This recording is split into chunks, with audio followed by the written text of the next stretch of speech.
بسم اللہ الرحمن الرحیم الحمدللہ وحدہ والصلاة والسلام علی من لا نبی بعدہ اما بعد الصلاة والسلام علیک یا رسول اللہ وعلی آلک و اصحابک یا خاتم النبیین۔ تو محمد درمیان انبیاء، غوث اعظم درمیان اولیاء، واہ کیا مرتبہ اے غوث ہے بالا تیرا، اونچے اونچوں کے سروں سے قدم آلا تیرا، سر بھلا کیا کوئی جانے کہ ہے کیسا تیرا، اولیاء ملتے ہیں آنکھیں وہ ہے طلوہ تیرا، تو ہے وہ غوث کہ ہر غوث ہے شیدا تیرا، اور تو ہے وہ غیث کہ ہر غیث ہے پیاسا تیرا، مزرعے چشت و بخاراؤ عراق و اجمیر، کون سی کشت پہ برسا نہیں جھالا تیرا، تجھ سے در سے سگ اور سگ سے ہے مجھ کو نسبت، میری گردن میں بھی ہے دور کا ڈورا تیرا۔ معزز و محترم سامعین و ناظرین، السلام علیکم ورحمۃ اللہ وبرکاتہ۔ ماہ ربیع الثانی یعنی 11ویں شریف کی محافل کی آج آخری نشست ہے، 5ویں نشست، جس کا ٹاپک اور موضوع ہے عبد القادر سے غوث الاعظم بننے تک۔ حضور سیدنا غوث الاعظم شیخ عبد القادر جیلانی رحمۃ اللہ تعالی علیہ کا نام نامی اسم گرامی وہ ہے عبد القادر۔ اب عبد القادر ظاہر ہے جب آپ پیدا ہوئے تو آپ کے والدین نے آپ کا نام عبد القادر رکھا۔ حضرت شیخ عبد القادر جیلانی رحمۃ اللہ تعالی علیہ کی ولادت باسعادت 470 ہجری ہے، یعنی 470 ہجری۔ اگر ہم لفظ عشق ظاہر ہے حضرت عبد القادر جیلانی رحمۃ اللہ تعالی علیہ نے اللہ سے عشق کیا، تو جب ہم اس لفظ عشق کی علم العادات کے اعتبار سے اعداد نکالتے ہیں تو عین کے 70 اور شین کے 300 اور قاف کے 100 یعنی 100، جب ہم اس کو ایڈ کرتے ہیں پلس کرتے ہیں تو یہ 470 بنتے ہیں۔ تو گویا جب آپ عبد القادر تھے تو عشق کا آغاز ہو گیا، اور 561 ہجری آپ کا سال وصال ہے، اور یہ ٹوٹل ایج جو حضرت شیخ عبد القادر جیلانی رحمۃ اللہ تعالی علیہ کی بنتی ہے وہ ہے 91 ایئر، 91 سال۔ تو جب ہم لفظ کمال کے اعداد علم العادات کے اعتبار سے نکالتے ہیں تو کمال کاف کے 20، میم کے 40 اور الف کا 1 اور لام کے 30، جب ہم اس کو ایڈ کرتے ہیں اور پلس کرتے ہیں تو یہ 91 بنتے ہیں۔ گویا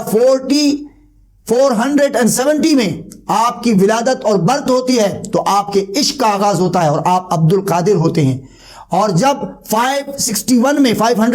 میں آپ کا وصال ہوتا ہے،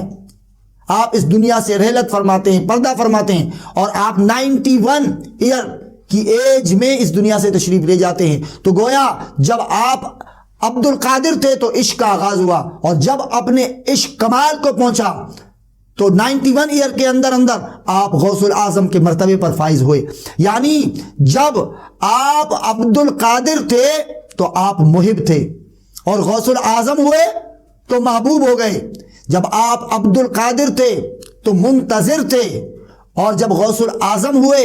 تو منتظر ہو گئے۔ کبھی اے حقیقت منتظر نظر آ لباس مجاز میں،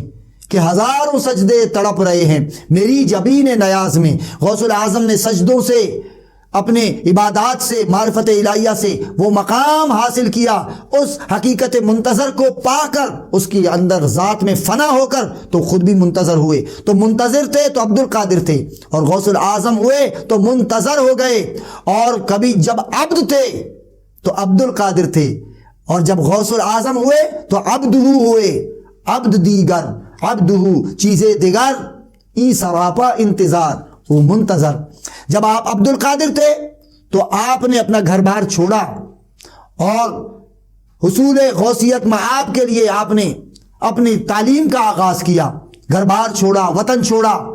ماں کو چھوڑا، والد کا سایہ سر سے اٹھ چکا تھا، لیکن آپ نے حصول تعلیم کے لیے، حصول علم کے لیے کتنی مشقتیں کی، کتنی محنتیں کی۔ آپ عبد القادر تھے تو علم حاصل کیا، آپ عبد القادر تھے تو محنت کی، مشقت کی، آپ عبد القادر تھے تو بھوک اور پیاس کی تکالیف برداشت کی، آپ عبد القادر تھے تو آپ جنگل و بیابان میں رہے، اور آپ عبد القادر تھے تو کئی سال درختوں کے پتے کھا کر گزارے کیے۔ آپ عبد القادر تھے، مجاہدات کیے، ریاضات کیے، عبادتیں کی، شب زندہ کی، شب بیداریاں کی۔ یہ عبد القادر کا سفر چل رہا تھا، اور ان تمام تکالیف، تمام مراحل سے گزرنے کے بعد جب مرتبہ غوثیت پر اللہ سبحانہ و تعالیٰ نے فائز کیا، تو پھر یہ سفر عبد القادر کا شروع ہو کر جب غوثیت مآب کے درجے پر پہنچے، تو پھر حضور علیہ الصلوۃ والسلام کے کہنے پر پھر آپ مرتبہ غوث الاعظم پر فائز ہو کر فرمانے لگے کہ قدمی ہذہ علی رقبۃ کل ولی اللہ، کہ میرا یہ قدم تمام اولیاء کے گردن پر ہے، یعنی آپ اولیاء کے سردار ہوئے، جس کی گردن پر آپ کا قدم رہا وہ بھی اللہ کا ولی ہو گیا۔ حضرت جنید بغدادی رحمت اللہ تعالی علیہ نے جب یہ سنا تو اس وقت انہوں نے یہ خیال کیا کہ شاید یہ فرمان میرے لیے نہیں ہے، اور میں خود اللہ کا بڑا مقرب اور سید الطائفہ ہوں، لیکن وہاں سے آواز آئی کہ جنید بغدادی، یہ صدا آپ کے لیے بھی ہے اور آپ کی گردن پر بھی میرا قدم ہے۔ تو اس پر حضور حضرت جنید بغدادی رحمت اللہ تعالی علیہ کو ایک جھٹکا آیا، اور انہوں نے بھی اپنا سر ادب سے جھکا دیا، اور یہ صدا جب حضرت خواجہ خواجگاں سلطان الہند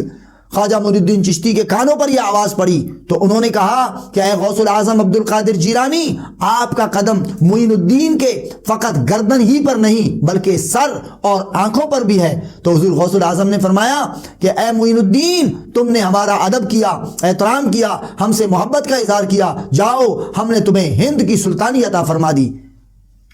گویا حضور غوث الاعظم جب مرتبہ غوثیت پر اور غوث الاعظم بنے تو اس طرح آپ ولایتیں بھی تقسیم فرما رہے تھے، اور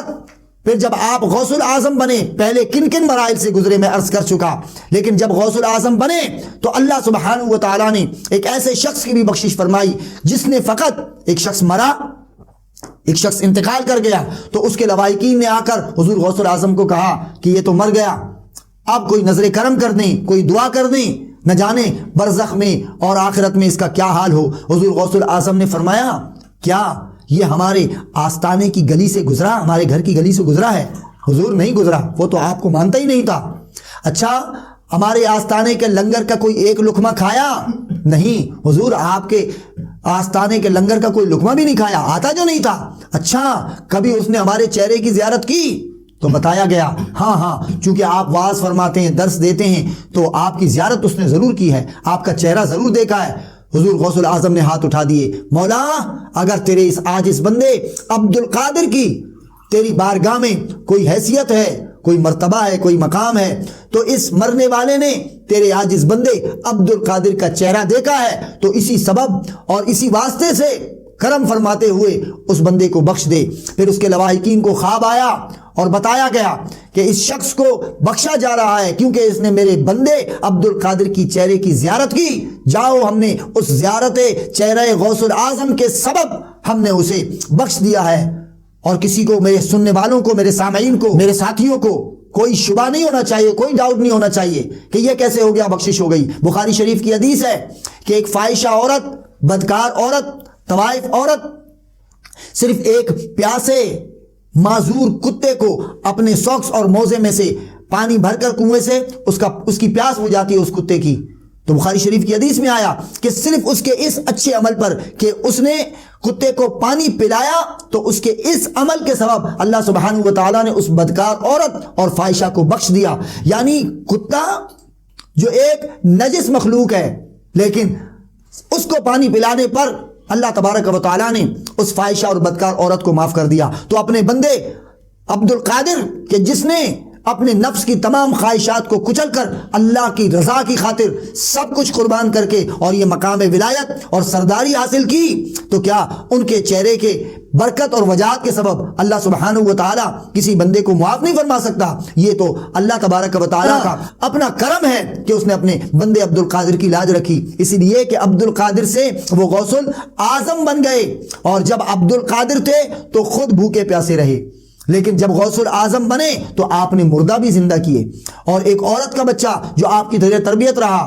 اور جب وہ عورت نے اس بچے سے ملنے کے لیے آئی تو اس کا بچہ سوکھی روٹی کے ساتھ پانی میں ڈبو کر کھا رہا تھا، سوکھی روٹی، اور غوث الاعظم خود گھی لگی پراٹھے والی روٹی اور مرغ کا سالن کھا رہے تھے۔ ماں تڑپ اٹھی، اس عورت نے کہا کہ میں نے تو اپنا بچہ آپ کی تربیت میں دیا، وہ سوکھی روٹی پانی میں ڈبو کے کھا رہا ہے سخت، اور آپ خود مرغ کا سالن اور روٹی پراٹھے والی کھا رہے ہیں، گھی لگی روٹی کھا رہے ہیں۔ حضور غوث الاعظم نے مسکراتے ہوئے اسے بٹھا لیا اور کھانا تناول فرما لینے کے بعد وہ جو مرغی کی ہڈیاں جمع ہوئی تھیں اس کی طرف اشارہ کرتے ہوئے کہا، قُمِی بِإِذْنِ اللَّهِ مَنْ يُحْيِي الْعِظَامَ وَهِيَ رَمِيمٌ،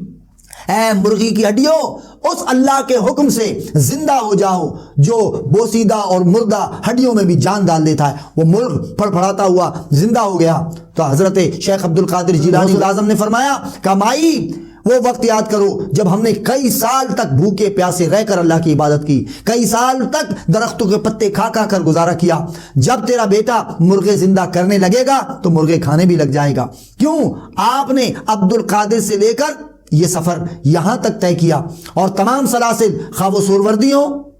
خواہ وہ چشتی ہو یا نقشبندی، ان تمام سلاسل کے اندر حضور غوث الاعظم کا ہی فیض ہے، حضور غوث الاعظم کا۔ شیخ شہاب الدین سوروردی کو جو عراق عطا فرمایا یہ بھی حضور غوث الاعظم نے۔ حضرت خواجہ معین الدین چشتی اجمیری رحمت اللہ تعالی علیہ کو جو سلطان الہند بنایا یہ حضور غوث الاعظم نے، اور حضرت بہاؤالدین نقشبند رحمت اللہ تعالی علیہ کو بخارا عطا فرمایا، اور وہاں پر بھی حضور غوث الاعظم کا فیض ہے۔ اسی لیے اعلیٰ حضرت نے کہا، مزرعے کشت و بخارا و عراق و اجمیر، کون سی کشت پہ برسا نہیں جالا تیرا۔ تو وہ کون سی کشت ہے، کون سی کھیت ہے، وہ کون سا روحانی مرکز ہے جہاں پر حضور غوث اعظم رحمت اللہ تعالی علیہ کے فیوز و برکات کی بارش نہ ہوئی ہو۔ حضور سیدنا غوث الاعظم شیخ عبد القادر جیلانی رحمت اللہ تعالی علیہ نے یہ کٹن سفر عبد القادر سے لے کر غوث الاعظم کا اس طرح طے فرمایا۔ اگر ہم